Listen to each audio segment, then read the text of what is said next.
Shalom saudaraku yang dikasih di dalam Tuhan. Saat ini kita akan kembali mendengarkan cerita kesaksian yang berasal dari negara Chili yang menceritakan tentang kehidupan seorang umat Tuhan bernama Samuel dengan judul Panggilan Tuhan secara online. Samuel tidak dapat mengerti mengapa ia tidak lulus dalam perkuliahan di Chili. Dia selalu berprestasi baik di sekolah menengah atas.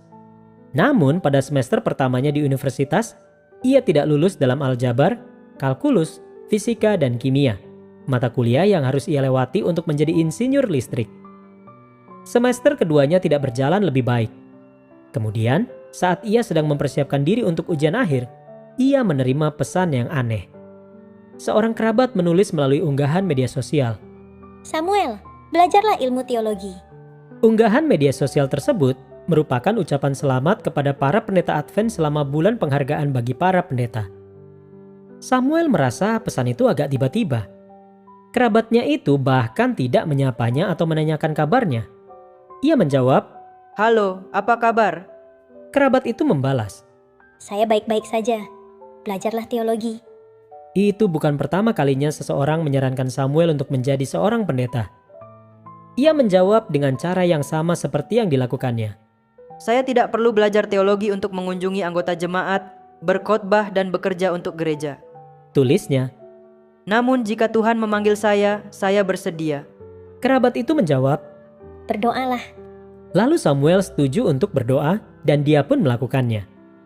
Saat ia berjalan menuju ujian akhir, ia menatap langit dan berkata, "Tuhan, apakah itu Engkau? Apakah Engkau benar-benar memanggil saya? Jika Engkau memanggil saya tidak ingin menolaknya. Namun, saya benar-benar membutuhkan Engkau untuk meyakinkan saya. Saya tidak ingin ini hanya ada di kepala saya. Saya tidak ingin ini menjadi rencana B karena rencana A tidak berhasil." Mengganti jurusan berarti harus mengorbankan segalanya. Itu berarti meninggalkan karir di bidang teknik, pindah jauh dari rumah ke Universitas Advent Chili, dan mungkin akan mengecewakan orang tuanya. Kemudian Samuel teringat bahwa Abraham telah mengikuti Allah tanpa mengetahui kemana ia akan pergi. Ia teringat bagaimana para murid-murid mengikuti Yesus. Ia juga teringat orang-orang yang telah menolak Yesus. Ia juga memikirkan orang-orang yang telah mengatakan kepada Yesus bahwa mereka harus terlebih dahulu mengucapkan selamat tinggal kepada orang tua mereka atau menuntut warisan. Ia tidak ingin menjadi seperti orang-orang yang menolak Yesus. Samuel terus berdoa.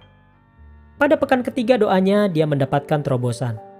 Dia ingat bahwa ketika dia dibaptis, dia telah memilih sebuah bagian Alkitab untuk dibacakan pada kesempatan itu.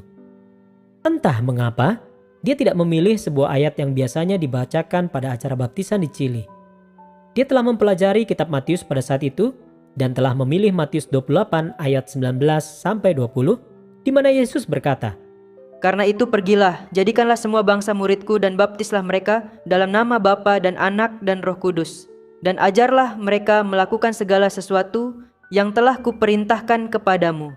Dan ketahuilah aku menyertai kamu senantiasa sampai kepada akhir zaman." Ketika merenungkan bagian Alkitab itu, Samuel melihat bahwa itu sesuai dengan gagasan bahwa Allah ingin agar dia menjadi seorang pendeta. Samuel juga mengingat namanya sendiri. Seperti orang tua Samuel di dalam Alkitab, orang tuanya tidak dapat memiliki anak. Sebelum menikahi ibunya, ayahnya menderita kanker testis dan hampir meninggal. Seorang dokter telah menyelamatkan hidupnya dengan mengangkat testisnya. Setelah itu, dokter memberitahukan bahwa dia tidak akan bisa mempunyai anak. Namun, Tuhan berkehendak lain. Setelah menikah, orang tua Samuel berdoa untuk memiliki anak, dan ketika Samuel lahir, mereka memilih namanya yang berarti diminta dari Tuhan. Mereka mendedikasikan Samuel untuk melayani Tuhan. Ketika Samuel mengingat kelahiran yang ajaib dan ayat Alkitab yang dipilihnya pada acara baptisannya, dia berdoa, "Tuhan, aku menerima panggilan-Mu. Sekarang bantulah aku berbicara dengan orang tuaku." Ibu Samuel langsung menyambut keputusannya. Saya tahu, jurusan teknik tidak cocok untukmu. Katanya, namun ayahnya berjuang keras. Ia telah merencanakan untuk memiliki seorang putra insinyur. Begitu banyak uang telah dihabiskan untuk mempersiapkannya menjadi seorang insinyur. Samuel memiliki seorang adik perempuan yang sedang belajar di Universitas Advent Chili dan rumah keluarganya akan kosong tanpa Samuel. Namun akhirnya, sang ayah menerima bahwa Tuhan memanggil Samuel untuk belajar teologi. Samuel meninggalkan universitasnya tanpa utang, dan ia diterima di Universitas Advent Chili hanya sepekan sebelum perkuliahan dimulai. Kerabat yang telah mendorongnya untuk belajar teologi sangat senang. Saat ini, Samuel berusia 21 tahun dan sedang belajar untuk menjadi pendeta di Universitas Advent Chili. Saya merasa sangat bersyukur kepada Tuhan atas panggilannya kepada saya. Katanya, Saya bersedia untuk mengikuti Dia kemanapun Dia memanggil saya. saudaraku yang dikasihi Tuhan, sebagian dari persembahan Sabat ke-13 Triwulan ini, yang juga dikenal sebagai persembahan proyek misi Triwulanan, akan disalurkan ke Universitas Advent Chili di Chilan, Chili. Persembahan tersebut akan memungkinkan 50 mahasiswa lagi untuk tinggal di asrama kampus. Saat ini, universitas ini memiliki sekitar 3.000 mahasiswa yang sebagian besar bukan Advent dan tinggal di luar kampus. Asrama yang diperluas ini akan terbuka untuk semua orang, tetapi sangat dibutuhkan oleh mahasiswa teologi dan pendidikan Advent yang datang ke universitas itu dari tempat-tempat yang jauh dan sedang belajar untuk bekerja di gereja-gereja dan sekolah-sekolah Advent. Samuel tinggal di salah satu asrama yang akan diperluas melalui persembahan ini.